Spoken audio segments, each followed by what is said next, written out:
ओ मंगल भवन अमंगल हारी,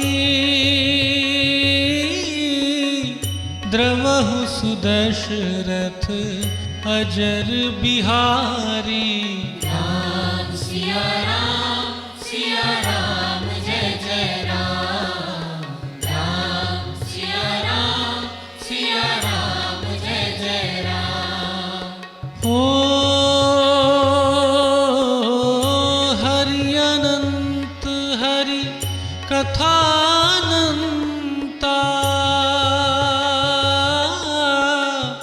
कहहि सुनहि बहु विधि सब संता। राम सिया राम जय जय राम। राम सिया राम जय जय राम।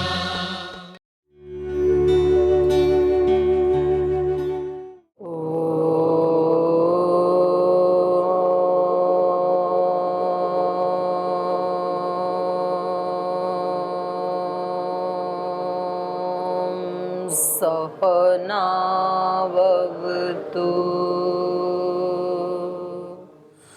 सहनौ भुनक्तु सह वीर्यङ्करवावहै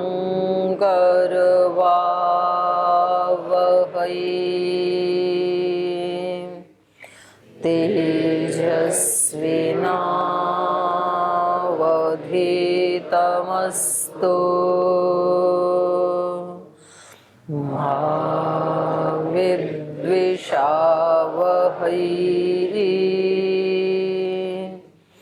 ॐ व्रतानां व्रतपते व्रतं चरिष्यामि तच्छकेयं तन्मे रोध्यताम्। एतामहमनृतात् सत्यमुपैमि। ॐ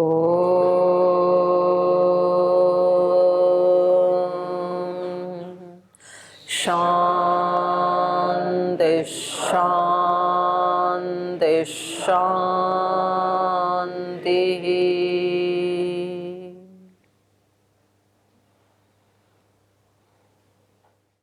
वाल्मीकि रामायण के अयोध्या कांड का 73वां सर्ग हम पढ़ रहे हैं। और चित्रकूट में श्री राम के पास भरत जी, वशिष्ठ जी, तीनों माताएं और सभी सैनिक, मंत्रीगण, अयोध्यावासी सभी श्री राम को वापस लाने के लिए वहाँ पहुँच गए हैं। और सबका अभिवादन प्रणाम आदि होने के बाद फिर श्री राम पूछते हैं श्री भरत जी से कि भाई आप ये वल्कल वस्त्र धारण करके और यहाँ इस निर्जन वन में आए हैं, सारी सेना को लेकर के, गुरुजनों को, माताओं को लेकर के, तो आपका क्या अभिप्राय है, आपका प्रयोजन क्या, आप किस लिए आए हैं? तो उसमें फिर श्री भरत जी उनको बहुत मुश्किल से अपने शोक के, कष्ट के वेग को रोक करके उनको बहुत रोना आता है कि मैं क्या उत्तर दूं, किस प्रयोजन से आया हूं। तो जब आदमी अंदर से पीड़ित होता है तो शब्द फिर छोटे पड़ जाते हैं। तो कई बार ऐसे होता है ना कि बहुत खुशी में या तो शब्द निकलते नहीं हैं, तो व्यक्ति की आंखों से आंसू आ जाते हैं, इतना ज़्यादा वो प्रसन्न होता है। कभी भगवान की इतनी कृपा हो जाए तो कहता है कि इतना दे दिया आपने, इतनी तो मुझे आशा भी नहीं थी। तो फिर उसकी आंखों से आंसू आते हैं। तो वो एक भाषा है अपने अंदर की भावनाओं को अभिव्यक्त करने की। और एक व्यक्ति बहुत ज़्यादा दुखी हो तब भी वो कहता है कि मैं क्या बताऊं आपको, कैसे बताऊं। कोई व्यक्ति पूछता है कि भाई बताओ क्या हुआ था, तो उसकी आंखों से आंसू आने लगते हैं फिर। तो इसका मतलब है कि जो अंदर पीड़ा है या खुशी है वो इतनी ज़्यादा घनीभूत हो गई कि शब्द उसको अभिव्यक्त करने के लिए कम पड़ गई। कुछ चीज़ों को शब्द अभिव्यक्त करते हैं, कर सकते हैं, लेकिन शब्दों की अपनी एक सीमा है। तो शब्दों से भी ज़्यादा बलवती भाषा है फिर आंसुओं की, और ये आंसुओं वाली भाषा तो हमें जन्म से ही मिली है, जन्मजात है वो, क्योंकि छोटे बच्चे के पास तो कोई भाषा होती नहीं है। जब उसको कोई कष्ट होता है, कोई पीड़ा होती है, तो वो कौन सी भाषा बोलता है? आंसू वाली भाषा बोलता है। तो ऐसे ही साधक भी, साधक प्रार्थना करता है, मंत्र पाठ करता है, स्तुति करता है, शब्दों का आश्रय लेता है, लेकिन एक स्थिति साधक के जीवन में ऐसी भी आती है कि जब वो अपनी भावनाओं को, जो भगवान के प्रति उसके हृदय में भावनाएं हैं, उनको अभिव्यक्त करने के लिए फिर शब्द कम पड़ जाते हैं। कितने भी ऊंचे से ऊंचे स्तोत्र मंत्र वो सब छोटे पड़ जाते हैं। उसको लगता है कि नहीं, ये भी मेरे भावों को अभिव्यक्त नहीं कर पा रहे हैं, तो उस समय फिर वो बस रो देता है। तो वो भी एक भाषा है। तो ऐसे यहाँ भरत जी को कोई शब्द सूझ नहीं रहे हैं कि मैं क्या बताऊं श्री राम को, क्योंकि इनके हृदय में इतनी ज्यादा पीड़ा है कि इनको तो कुछ पता ही नहीं है बेचारों को। ये अयोध्या में भी थे नहीं, और पीछे से क्या क्या कुछ हो गया। और जो इसके प्रियजन थे, तो एक तरह से बिना किसी कारण के, बिना किसी दोष की, सबसे पहले आते ही तो माता कौशल्या ने संशय किया इनके ऊपर, शंका की, तो कितनी पीड़ा हुई होगी, कितना कष्ट लगा होगा, क्योंकि कौशल्या माता को ये अपनी माँ से भी ज्यादा प्रेम करते थे। फिर कैकेयी ने ऐसा कार्य कर दिया कि उससे भी बहुत ज्यादा हर्ट हुए होंगे कि ये माता जी ने क्या कर डाला। फिर इधर पिता स्वर्ग ही सिधार गए, तो बात भी नहीं कर पाए उनसे, पिता भी चले गए। इधर प्रजाजन जिनसे ये इतनी प्रीति करते थे वो भी इनके प्रति दुर्भाव रख रहे हैं, तो क्या बीती होगी उस व्यक्ति के ऊपर। फिर भरद्वाज जी के आश्रम में गए, गुहू से मिले, तो सभी लोग उनको शंका की दृष्टि से देखते हैं। और वन में गए तो श्री लक्ष्मण जी भी शंका की दृष्टि से देखते हैं, और जबकि उस व्यक्ति का कोई दोष है ही नहीं, कुछ भी तो उसने त्रुटि नहीं की थी। और पूरा एक माहौल ऐसा बन गया कि अपने बड़े भी बिछुड़ गए, श्री राम उससे बिछुड़ गए हैं, वन में चले गए हैं, तो उनको लगता ही नहीं है कि कोई अपना बचा है जिसके सामने वो अपनी व्यथा अभिव्यक्त कर सके। और श्री राम के चरणों में जाकर के जैसे तैसे उनको थोड़ा सा रिलैक्सेशन मिला। तो अब श्री राम भी ये पूछ रहे हैं कि भाई बताओ आपका क्या प्रयोजन है। तो उसको इतना ज़्यादा हर्ट हुआ कि भाई आप तो सारी स्थिति को जानते ही हैं, आप तो इतने महान हैं, आप तो विष्णु के साक्षात अवतार हैं, आप भी मेरे से ऐसे पूछ रहे हैं। तो बहुत ज़्यादा पीड़ा घनीभूत हुई उनके हृदय में, और उन्होंने बलवत भूय, बहुत दृढ़ता पूर्वक अपने उस वेग को प्रगृह्य रोक करके प्रांजलिर वाक्यम अब्रवीत, फिर भी बहुत समझदारी से हाथ जोड़ करके, अंजलि बांध करके उन्होंने अपना निवेदन करना प्रारंभ किया। तो इस श्लोक से ये सीखा जा सकता है कि कभी कभी हम सबके जीवन में ऐसी परिस्थिति आती है कि बिना किसी कसूर के कई बार आदमी ऐसा घिर जाता है चारों तरफ से, और दूसरे लोगों को भी पता होता है कि ये निर्दोष है, लेकिन फिर भी वो स्थिति बन जाती है। तो हो सकता है कोई पीछे का कोई कर्म अपना फल भुगतवाने के लिए आया होगा, ऐसी स्थिति बनी होगी। तो उस स्थिति में व्यक्ति अपनी बात को आराम से कह सके, हाथ जोड़ के कह सके बिना नाराज हुए, तो ये श्री भरत जी के चरित्र से हम सीख सकते हैं। और नहीं तो व्यक्ति उस समय फिर रोने पीटने लग जाए, चिल्लाने लग जाए कि यहाँ हो क्या रहा है, सभी लोग मेरे ऊपर ब्लेम कर रहे हैं, शंका कर रहे हैं, तो ऐसा मैंने क्या कर दिया है। तो इस तरह का भी तो माहौल क्रिएट हो सकता है ना, और प्राय हो जाता है ऐसा। लेकिन ये उसको बहुत शालीनता से अपनी बात को रख रहे हैं।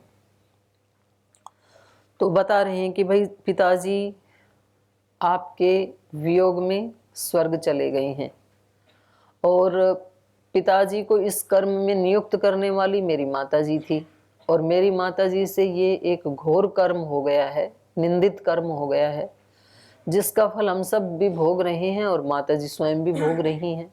तो उनको अभी इस जन्म में भी वो नारकीय स्थिति को प्राप्त हो गई हैं, और इसके बाद भी इसका फल तो भोगना पड़ेगा। तो व्यक्ति को अनजाने में कोई त्रुटि हो या फिर जानबूझ के प्रमादवश कोई त्रुटि हो तो फल तो भुगतना पड़ता ही है, किसी से भी हो जाए जी। तो यहाँ कैकेयी से भी जो त्रुटि हुई है, अब चाहे वो जानबूझ के हुई है या अनजाने में हुई है या प्रमाद के कारण हुई है या लोभ के कारण हुई है या मातृत्व के कारण हुई है, जैसे भी हुई हो, लेकिन फल तो भोगना पड़ेगा। तो ये अब मेरी माता जी हैं, इनको तो नरक की यातना झेलनी ही पड़ेगी। तो उसके आगे वो जो अपना निवेदन कर रहे हैं श्री राम के सामने, वो हम आज पढ़ेंगे। तो पीछे से कोई प्रश्न है किसी का? जी बोलिए। ओम दीदी जी प्रणाम। दीदी जी कल हम 72वें सर्ग में 10 नंबर श्लोक में अग्नित्रय के बारे में पढ़ रहे थे। ये अग्नित्रय के महात्म को और स्पष्टता से बता दीजिए क्या है। जो बड़े याग होते हैं उनमें 3 अग्नियां स्थापित की जाती हैं।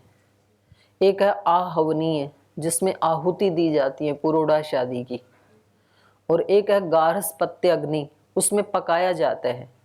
और जैसा कि इसका नाम है, वो वास्तव में गृहस्थियों की अग्नि का प्रतीक है, क्योंकि पहले जो है ना वो ऐसे डायरेक्ट इसमें हवन करने वाली अग्नि को नहीं जलाते थे दिया सलाई से, गार्हस्पत्य अग्नि से आग ला करके तब इसको लगाते थे, सुलगाते थे।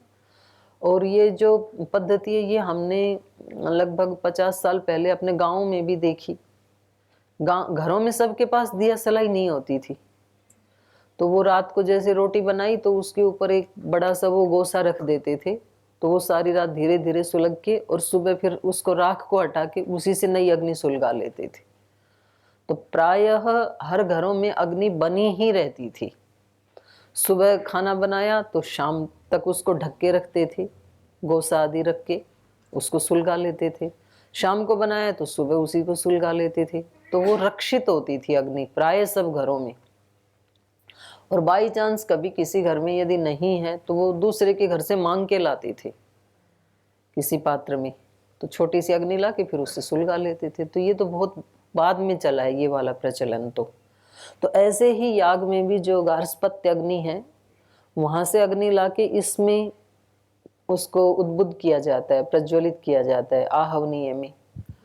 और एक दक्षिणाग्नि है, तो दक्षिणाग्नि में ऋत्विक बैठते हैं, ब्रह्मा बैठता है, और वहां से वो सब निर्देश करते हैं कि अब आप ऐसा करें। ये 3 अग्नियां अलग अलग होती हैं, उसको उठाकर एक यज्ञ करते हैं? नहीं, अलग अलग होती हैं।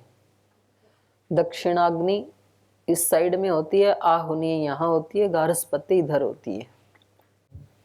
धन्यवाद दीदी जी। ओम दीदी जी प्रणाम। दीदी जी मैंने जो संन्यास का निर्णय लिया है अभी, तो इसकी वजह से मेरी माताजी दुख और पीड़ा में है। तो अभी गुरु शरण में तो मतलब मेरा 28 वर्षों की उम्र में जितना आनंद मुझे नहीं मिला था उससे कई ज़्यादा इन पिछले 28 दिनों में आनंद मिल रहा है। तो लेकिन जब माताजी के बारे में जब ये ख्याल मन में आता है, विचार आता है, तो मन विचलित होता है कभी कभी।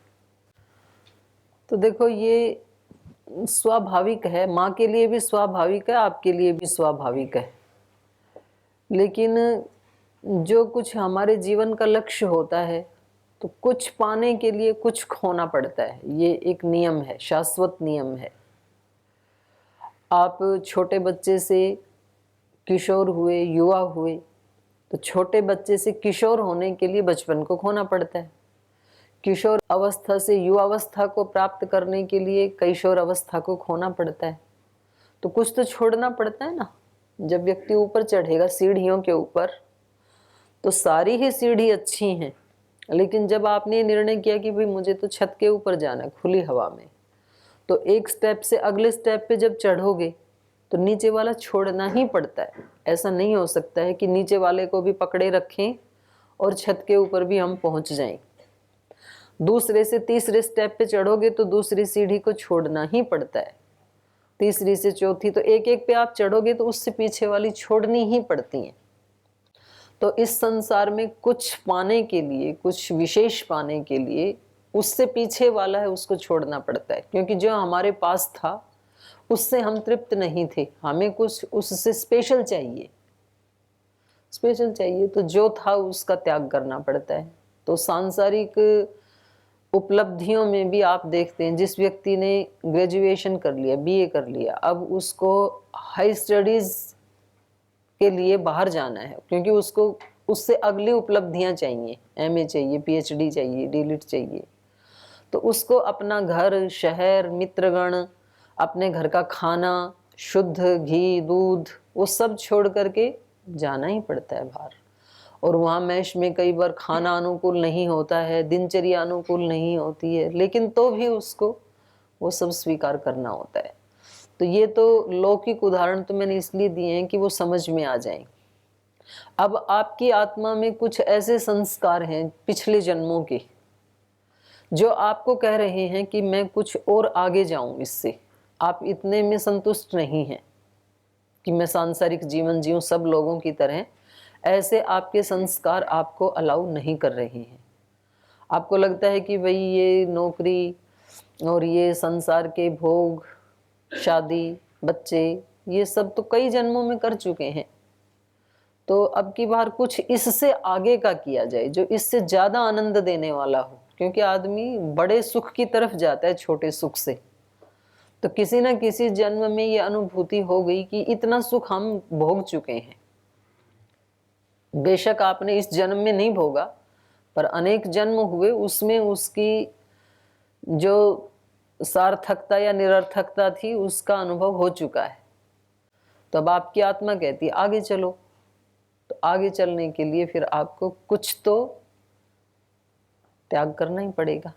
तो ऐसे अपने मन में विचार करके, वो विचार तो आएंगे, तो उसको शांति से देखो और शांति से ही अपने मन को बताओ कि भाई मेरे जो संस्कार हैं वो मुझे यहाँ लाए हैं, ये भगवान का भी विधान है और मेरे कर्माशय का भी विधान है, और मैं श्रेष्ठ मार्ग पे चल रहा हूँ, कोई गलत काम नहीं कर रहा हूँ। क्योंकि इस मार्ग पे मैं जितने कदम आगे बढ़ाऊंगा तो उससे मेरे को भी सुख मिलेगा, इस संसार को भी सुख मिलेगा, माँ बाप को भी सुख ही मिलेगा। कोई आपके माँ बाप को ये नहीं कहेगा कि आपका बच्चा कोई गलत काम कर रहा है।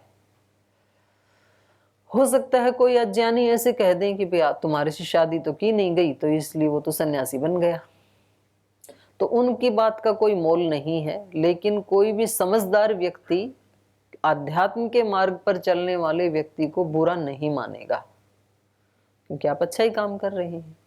तो जब आप अच्छा ही काम कर रहे हैं तो उसके लिए फिर दुखी होने की आवश्यकता नहीं है। तो विचार जब वो आए तो इन वाले विचारों से उसको काटना चाहिए आपको। तो खुद ही खुद का गुरु बनना पड़ता है, खुद ही खुद का डॉक्टर बनना पड़ता है, खुद ही खुद का प्रेरक बनना पड़ता है। तो आप सब अपने अपने मोटिवेशनल गुरु खुद बन जाएं। ये सबके जीवन में आते हैं, कोई एक व्यक्ति की बात नहीं है। और यदि माता पिता से पहली बात तो बातचीत करनी नहीं चाहिए, क्योंकि वो बातचीत से कभी भी बातचीत ये वाली खत्म नहीं होगी। आप कितना लाख समझाओ वो नहीं समझेंगे, वो तो समय आने पर ही समझेंगे। आप यदि यहाँ पर कोई इतना तप करें, पुरुषार्थ करें, ऐसी उपलब्धियों को प्राप्त करें, वो चीज़ें आपके माता पिता को सुख पहुंचा सकती हैं। आप यदि वाणी से बोले हम यहाँ बहुत अच्छे हैं, बहुत अच्छा काम कर रहे हैं, उनको नहीं समझ में आने वाला है। तो इसलिए आप इन बातों में समय ना लगाएं, और खुद भी मैंने अच्छा किया कि बुरा किया इस चिंतन में समय ना लगाएं। आप उसमें समय लगाएं कि इससे आगे क्या है। श्रद्धेय स्वामी जी की माता जी भी बहुत दुखी हुई थी जब उन्होंने संन्यास लिया। माता जी तो बेहोश होकर गिर गई थी, कनखल में। लेकिन आज माता जी खुश हैं, क्योंकि माता जी ने देखा ना कि मेरे 3 बच्चे जिनकी मैंने शादियां की, उससे ज्यादा चौथे बच्चे ने इतना काम किया है। उन तीनों ने तो कुछ लोगों को सुख दिया, लेकिन इन्होंने तो करोड़ों लोगों को सुख दिया। तो बड़ा काम किया ना, तो खुश हो गई। तो आपके ही जीते जी आपके माता पिता परम संतुष्ट हो सकते हैं यदि आप अपना सारा समय बड़ा सोचने में और बड़ा करने में लगाएं। क्योंकि ब्रह्मचर्य आश्रम के लिए हमारे शास्त्रों में करने योग्य सबसे महत्वपूर्ण जो कर्तव्य कर्म बताया है ब्रह्मचारी के लिए, वो है तपस्या। ब्रह्मचारियों के लिए तप बताया है, गृहस्थियों के लिए यज्ञ बताया है, वानप्रस्थियों के लिए दान बताया है, और सन्यासियों के लिए वेद पाठ बताया है। वेद पाठ मतलब वेद पढ़ना और वेद को जीना। तो ये चारों वर्ण आश्रमों के लिए मुख्य बातें बताई हैं। तो ब्रह्मचारी के हिस्से में आती है तपस्या, और तपस्या का संबंध शरीर से भी है और मन से भी है। और 3 प्रकार के तप गीता में बता दिए हैं। शारीरिक तप क्या है, मानसिक तप क्या है, वाणी का तप क्या है। मुख्य रूप से ये 3 तप करने होते हैं। तो शरीर का तप क्या है? देव द्विज गुरु प्राज्ञ पूजनम शौचम आर्जवम ब्रह्मचर्यम अहिंसा च शारीरम तप उच्यते। और वाणी का तप क्या है? अनुद्वेग करम वाक्यम सत्यम प्रियम हितम च यत् स्वाध्याय अभ्यसनम चैव वाङ्मयम तप उच्यते। और मन का तप क्या है? मनः प्रसादः सौम्यत्वम मौनम आत्मविनिग्रहः भाव संशुद्धिरित्येतत् तपो मानसम उच्यते। तो ये 3 तप हम सबको करने चाहिए। माने ऐसा नहीं है कि तप केवल ब्रह्मचारी को करना है, बाकी को करना नहीं है, ऐसा नहीं है। पर ब्रह्मचारी के लिए विशेष उसका विधान कर दिया। तो ये भी एक तप ही है। तप का मतलब है तपोद्वंद्व सहनम, जो व्यास जी ने बताया। ये तो गीताकार का बताया मैंने, तो इसका अर्थ पढ़ लेना पुस्तक में जाके, 3 प्रकार का तप। और इसको शॉर्ट करके व्यास ऋषि ने बता दिया। वो कहते हैं तपो द्वंद्व सहनम। जीवन में जो भी द्वंद्व आते हैं उनको सहन करना। सहन करने का मतलब है आप खड़े रहो, ये चीजें इधर उधर से हवा के झोंके आते हुए निकल जाएंगे, स्थायी नहीं है। जैसे वृक्ष खड़े रहते हैं ना आंधी तूफान में। आंधी तूफान तो आते ही हैं, हर साल 6 महीने में आ जाते हैं, लेकिन वृक्ष क्या करते हैं? खड़े ही रहते हैं। तो वो तूफान के झोंके आते हैं, उसको हिलाते तो बहुत हैं लेकिन उखाड़ते नहीं है। और उनको उखाड़ देते हैं जिनकी जड़ें गहरी नहीं है। पर जिनकी जड़ें बहुत गहरी हैं, वट वृक्ष, पीपल वृक्ष, उनको कभी भी उखाड़ नहीं पाते। तो हमारी जड़ें भगवान से जुड़ी हुई यदि गहरी हैं तो फिर ये चीजें सामान्य हैं, ये कोई बहुत बड़ी बात नहीं। इनको ज्यादा तूल मत दो। हम इन चीजों को अगर ज्यादा बढ़ाएंगे तो ये फिर ज्यादा हमारे अंदर अपना स्थान बना लेंगी। आप इसको सामान्य समझो। आप समझो स्वाभाविक है भाई, मैं वहां से आया हूं तो माता जी का चिंता करना स्वाभाविक है। और अपने आप में भी, अपने मन में भी, भाई मैं तो यहाँ आ तो गया, सुख मिल रहा है, लेकिन उधर भी मेरा ध्यान जा रहा है, तो मैं इस रास्ते पे जा पाऊंगा कि नहीं जा पाऊंगा। ऐसे अपने ऊपर भी डाउट मत करो। आप कहो कि स्वाभाविक है, मन में आ गया विचार, आ गया चला गया, लेकिन लक्ष्य तो मेरा वही है। तो ऐसे जो दृढ़ता से जड़ को पकड़ के रखता है, तो फिर ये चीजें आती हैं चली जाती हैं, स्थायी नहीं है ये। माता जी, श्री राम जी एक आदर्श पुत्र भी थे, तो कभी कभी पुत्र धर्म का भी ख्याल आता है विचार मन में कि उसमें तो कहीं हम कम नहीं पड़ रहे फिर। लेकिन इन्होंने पुत्र धर्म निभाने के लिए, आपने देखा ना, पिताजी की बात नहीं मानी। पिता कितने रोए ना कि बेटा मत जाओ आप। धर्म को ऊपर रखा ना।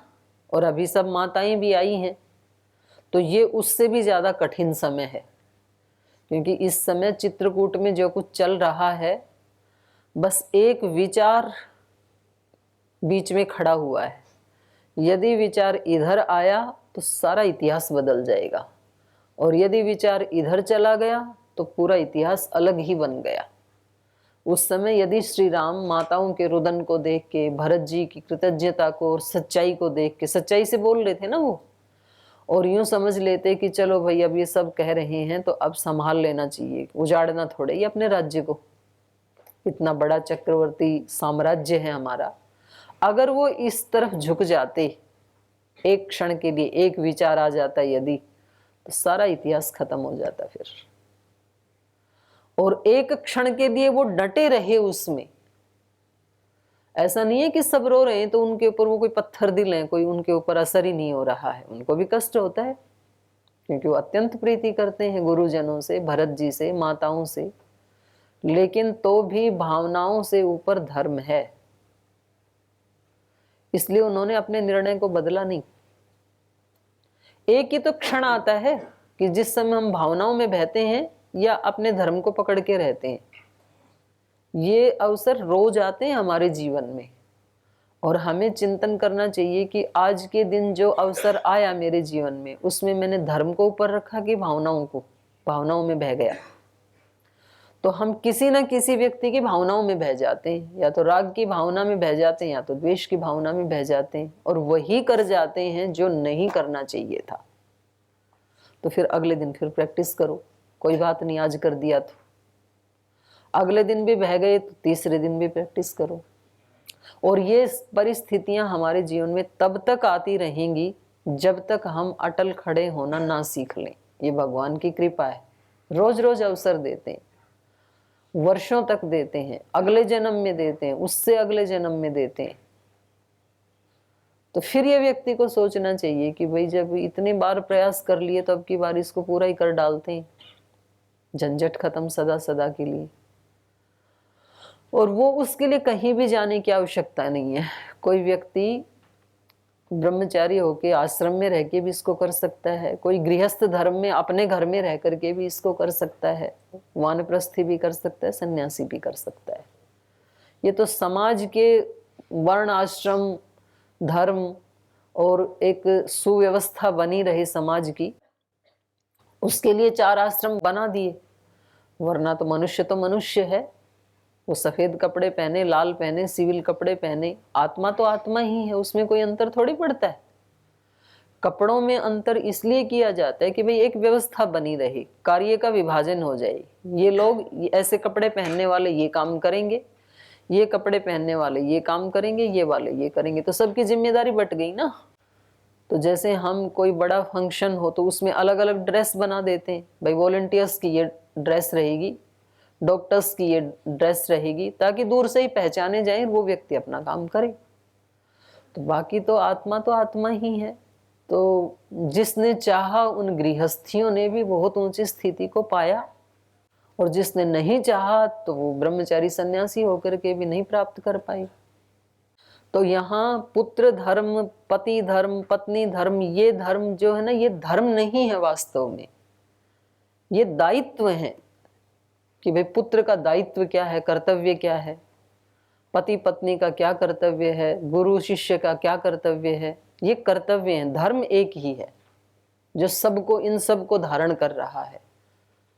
और धर्म का मतलब है ब्रह्म, क्योंकि ब्रह्म ही, ईश्वर ही हम सबको धारण कर रहा है। तो श्री राम आप कह रहे हो कि जी उन्होंने पुत्र धर्म निभाया, तो हम कैसे नहीं निभा रहे हैं? उन्होंने तो निभाया ही नहीं। उन्होंने पुत्र धर्म से ऊपर तो राष्ट्र धर्म को, राज धर्म को और मानवता के धर्म को रखा। विनाशुरों का कोई तो कोई विनाश करेगा ही ना, तो मैं ही कर देता हूं। और परिस्थितियां जो आई उसको उन्होंने सहर्ष स्वीकार किया, क्योंकि पहले से ऐसा कोई प्लान भी नहीं था शादी करने के बाद कि भाई राजा बनेंगे कि वन में जाएंगे कि क्या करेंगे, उनका कोई प्लान नहीं था। जिस जिस परिस्थिति में ईश्वर रखते गए उसमें प्रसन्न होकर के आगे बढ़ते गए। बस हम भी ऐसे ही रिलैक्स रहें कि यहाँ यदि इस आश्रम में ईश्वर लाए हैं तो ये उनका विधान है और मेरा ऐसा कर्माशय रहा होगा, तो अब इसको बिंदास होकर के जीते हैं। ये भी तो एक आश्रम है ना, इसका पूरा आनंद लेते हुए जिएंगे। और जब जिस धर्म को जी रहे हैं उसको महाराज जी हमें यही सिखाते हैं 100% जियो, 100%। सन्यासी हैं तो 100% सन्यासी रहो अंदर से, फिर 99.99 भी नहीं होना चाहिए। कोई त्रुटि हो जाए व्यवहार में वो अलग बात है, लेकिन भाव में त्रुटि नहीं होनी चाहिए, और विचार में त्रुटि नहीं होनी चाहिए, और संकल्प में त्रुटि नहीं होनी चाहिए। विकल्प रहित संकल्प का यही मतलब है जो महाराज जी हमें सिखाते हैं। तो हमारे संकल्प में कभी एक क्षण के लिए भी विकल्प नहीं आना चाहिए। सन्यासी मतलब सन्यासी, परम तृप्त हैं हम, परम प्रसन्न हैं, हमारे लिए इससे ऊंची कोई चीज नहीं है। गृहस्थी हैं तो परम प्रसन्न गृहस्थी बने, उसमें फिर एक क्षण के लिए भी ये नहीं आना चाहिए। जिस दिन कष्ट आते हैं उस दिन ये बात मन में नहीं आनी चाहिए कि इससे अच्छा तो मैं भी इन सन्यासियों की तरह लाल कपड़े पहन के भाग जाऊं।